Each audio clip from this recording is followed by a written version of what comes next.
Here's the thing. You stay in a toxic, abusive relationship for the kids, and you end up becoming more toxic yourself. You end up becoming more traumatized yourself. The kids suffer more. Then you get out, and you have to start all over again, and you don't even know how to date anymore in this modern world.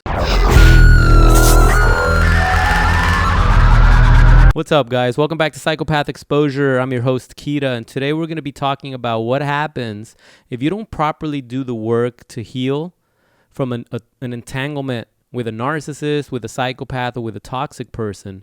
Because long after they're gone, you're going to meet somebody else. You're going to meet someone better. You're going to attract bigger and better things if you've properly healed from this nightmare, if you've properly done the work to get over the trauma, to get over the pain, right? To no longer be bound by the trauma bond, to no longer be ruminating every day, every minute of the day, every hour, wherever you go. Once you get through that, if you want to pursue a new relationship, you're going to attract someone better and you're going to move forward. And the last thing you want to do is be in a position where you met Mrs. Right or Mr. Right, if those things even exist. But the last thing you want to do is to finally get with someone that's deserving of your love, right? Someone that's good to you, someone that you wish you would have met a long time ago, someone you never thought you would ever find, and you finally do. But because you haven't healed properly, because you avoided doing the work, because you avoided the therapy, because you avoided the reframing, because you avoided doing all the things required to rebuild your life and move forward, you messed up this relationship.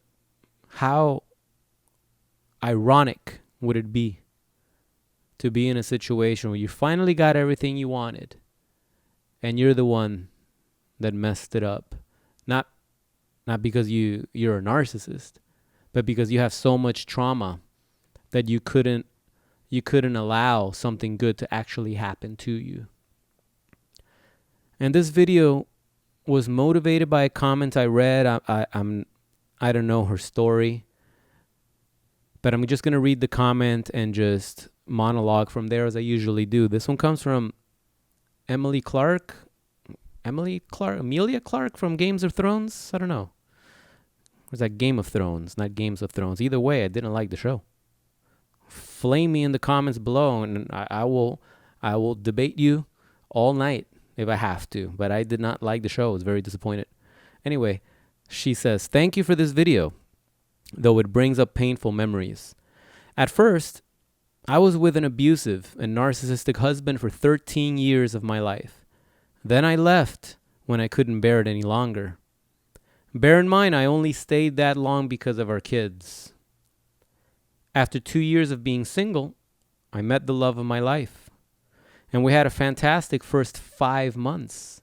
Then my PTSD kicked in, and I did a lot of things because I wasn't properly healed, and he left me. I realize now, and I feel so empty and lonely inside. I love him so much." Sorry to hear that, but thank you for sharing. You know, the first 5 months, we always, red flag pops up when it's like, oh, what happened after the first 5 months, right? There was an RAS flip all of a sudden from love bomb to devaluation. That's what pops up when you hear of such a short-lived relationship, right? But here's the thing. You stay in a toxic, abusive relationship for the kids, and you end up becoming more toxic yourself. You end up becoming more traumatized yourself. The kids suffer more. Then you get out, and you have to start all over again, and you don't even know how to date anymore in this modern world. Okay, because believe me, and I'll make a whole video series on this if I have to, about modern dating, because things have shifted in the past 20 years like you have no idea. But that's for another rant and another monologue. But let me tell you, sometimes 2 years is not enough. You say you met the love of your life after 2 years, but you hadn't healed. Well, how long do you think it takes to heal? It took me 2 years to be able to say, hey, you know what? this psychopath succubus no longer haunts my every waking moment. And that's not to say that I was in hell for 2 years and then at the 2-year mark everything went away. No, it was gradually. It was progressive. It got better and better and better. But it was at around the 2-year mark that I can tell you, I was like, I don't even, I'm not obsessing over this. Yeah, she pops up, but then I change my thoughts. Sometimes I remember something and I get a little triggered, but then, I'm living a good life now and I'm traveling and I'm dating someone new and I'm good. I can tell you that now, because now it's been like a decade. I don't, right? That's not a thing. But it took 2 years for me to be able to say, hey, I feel alive again. I feel alive again. So anyway, that's neither here nor there. The focus of the video is that, look, it took me 2 years and I was doing a lot of work and I was working with my mentor all the time. And we would go out to dinner. We would have phone calls, religiously, right? And I can't tell you that at the 2-year mark, I was healed and cured. Okay. I still wasn't even ready to post videos on this. I think it was until like 3 or 4 years later, because I still would get so passionate that you could still see remnants, right, of the anger. You could still see that I was nowhere near, healed. But I was not in that space, in that dark space anymore where I was consumed by the abuse. I was not consumed with her anymore and what she did. I didn't feel the urge to tell people my story and tell everybody about it, But if I would have met the love of my life at that moment, I don't think I would have been the best boyfriend. I don't think I would have been the best candidate for someone that has no trauma, for someone that's completely healthy, right? I think I also would have been a little hypervigilant. I think I also would have been questioning every little thing, because when you get out of an abusive relationship and you're doing the work to get better, life is going to test you. And if you really take your healing work seriously, like I do, you're going to want to test yourself. What do I mean by that? I mean, you may put yourself in situations, or you may look for situations where you get to test your new skills, right? And in a way, you kind of want to prove to yourself, you want to prove to your brain that if you ever found yourself in the same situation, that you're not going to act the same way.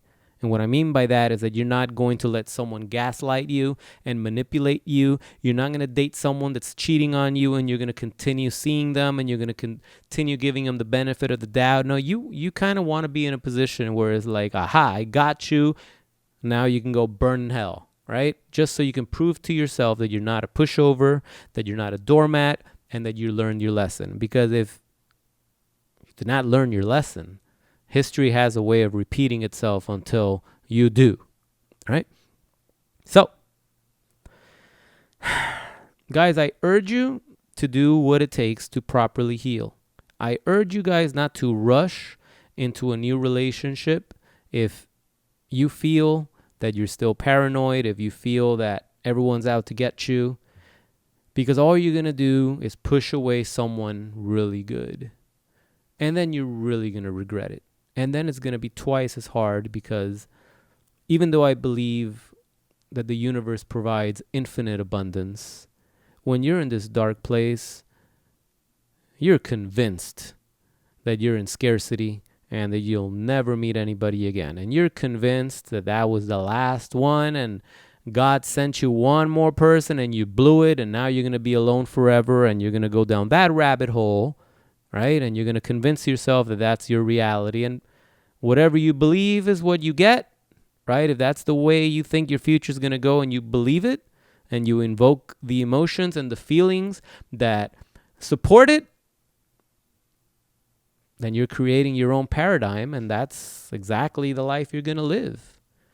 But if you can change the perception, right? If you can change your paradigm and you can believe that you deserve a lot better, not in a delusional, narcissistic way, but you're just raising the bar of what you can have in this life. You're going to expect bigger and better things, and life will give you bigger and better things. And you're going to have to do the work to be able to sustain those bigger and better things, right? Otherwise, they're going to come and they're going to go. Just like people that get money really fast and they don't deserve it, and they go and they blow it on a new car or a yacht, and then they're broke again, like most basketball players. Well, that's why. That's the law in action. That's the law in action. So you got to heal, because you don't want to be in that situation where now you're mourning over someone that is not even an abuser. This is someone that was actually good, and they had to leave you. They had to leave you because you were toxic. They had to leave you because you did things that ruined the relationship. And this person they have high morals. They have high self-esteem. They have boundaries, and they're not going to let you destroy them, right? And rightfully so. They're going to leave you.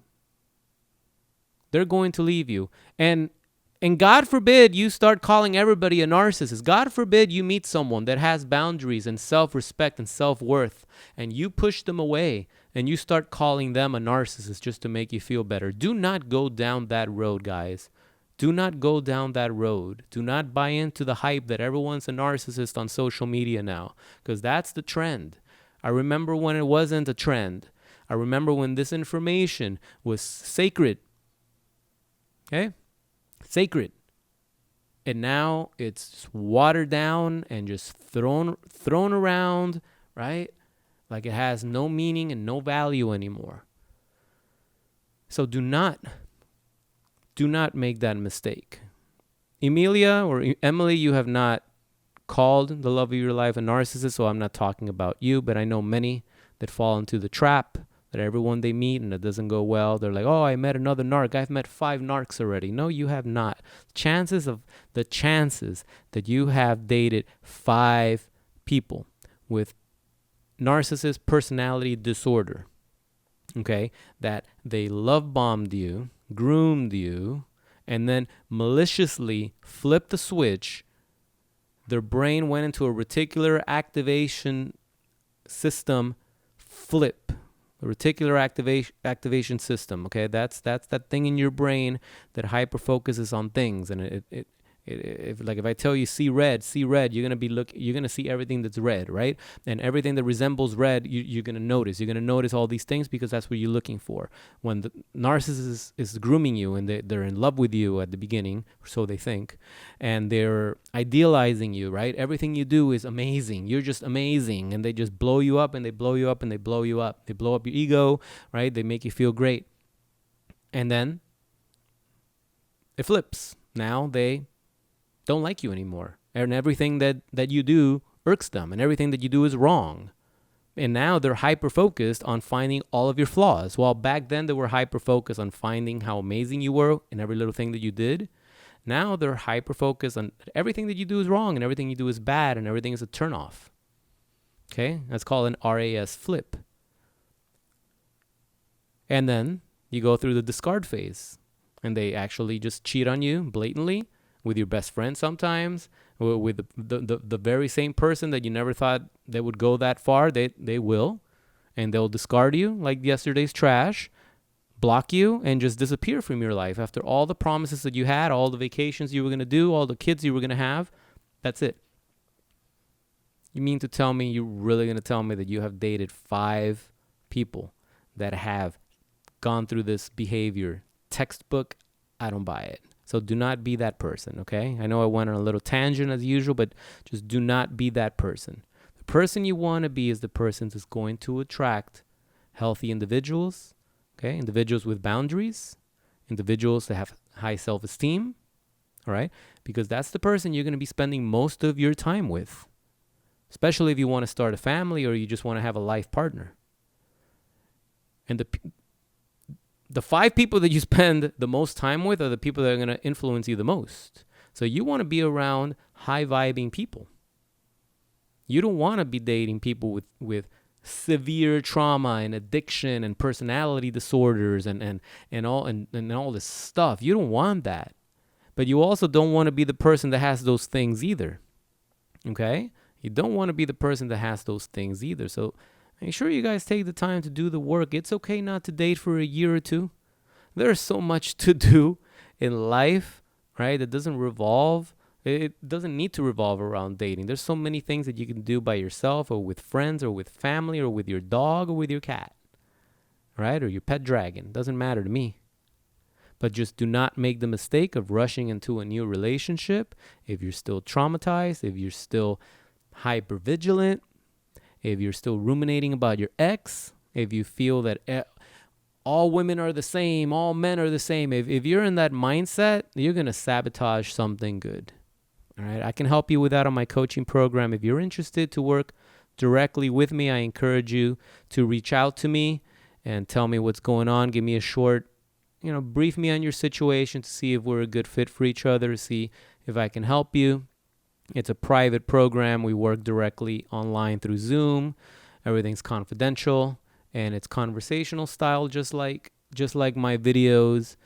And you're gonna see how just after the first session, you're gonna be thinking differently. You're just gonna be inspired to actually rebuild your life because it's fun. It's fun when you've hit a rock bottom. It's fun to get back to work, right? And to have all these goals and these visions of these great things you're gonna accomplish, and you're just motivated to do them. It's fun. It's fun. Do not let the narcissist rob you of these things because those are the things they do not have. Those are the things they wish they had. Those are the things they crave. Those are the things they see in you, which is why they targeted you in the first place. These bastards, they envy you. They envy you. They do. They tell you, like, these people don't have, they have, it's like they don't have souls, all right? And they see your soul and they want it. And they want your light. They want your energy. They're energy vampires. As a matter of fact, I made a video on energy vampires. Check that out right here before you go. And if you want to know why it is that these narcissists secretly envy you and why they try to destroy you, click right here to check this one out. It's a good one. Anyway, guys, my name is Kita, and I'll talk to you guys in the next one. Peace out.